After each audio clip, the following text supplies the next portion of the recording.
Good morning, everyone. Today we are going to do the revision work of chapter number 23 Human Resources of Geography. And I have given you some revision questions. Do it carefully and learn the question and answers along with the revision work. Okay, so let's start with it.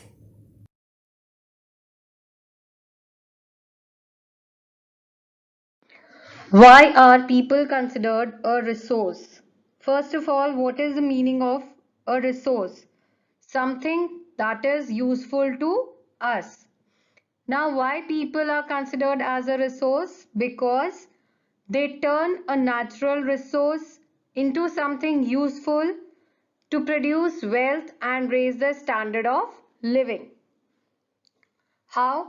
For example, suppose we take a log of a wood and we want to sleep. Will we be able to sleep on the log of wood? No. So we have to turn up into a furniture. Okay, that is into a bed. So who will going to turn up? A person, that is a carpenter. So here, that's why people is considered a resource. And how we generate wealth?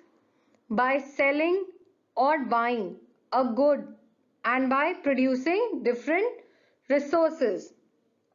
Now, we the human beings also help our country to develop.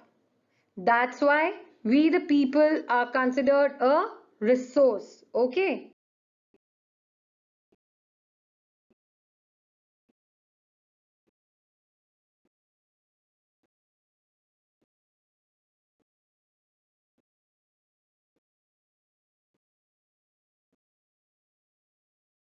Factors that influence the human resource.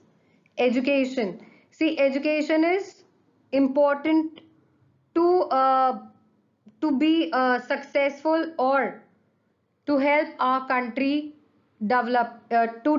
Okay, then work for wages. Everyone work for wages, that is money. Mobility and migration. In search of work, people move from one place to another. Even they travel daily for their work. People switch their countries, move to abroad for jobs. Composition of human resources, that is to the ratio of age, sex, literacy, occupation, your religion, everything makes human resources. Okay, then sex composition. Sex composition is the proportion of male and female in the total population, that is number of females per thousand males. Let me tell you that the females are very less in our country than males. Why? Because the boy child is considered, then the girl child, killing of girl, infanticide. Okay, then the girls are neglected. They are not given proper food, nutrition, so they die at an early age. All these things are not good for the society or the country. Then age structure. See, the age structure is divided into three. The first group is 0 to 14, that is children who cannot earn. Okay. Then the second group is 15 to 64, the working population. Then the last group is your above 65, the senior citizen group, the people who are dependent on the second group. Then the literacy levels, how much you are educated, the number of people are educated. So all these things influence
Density of population and its distribution.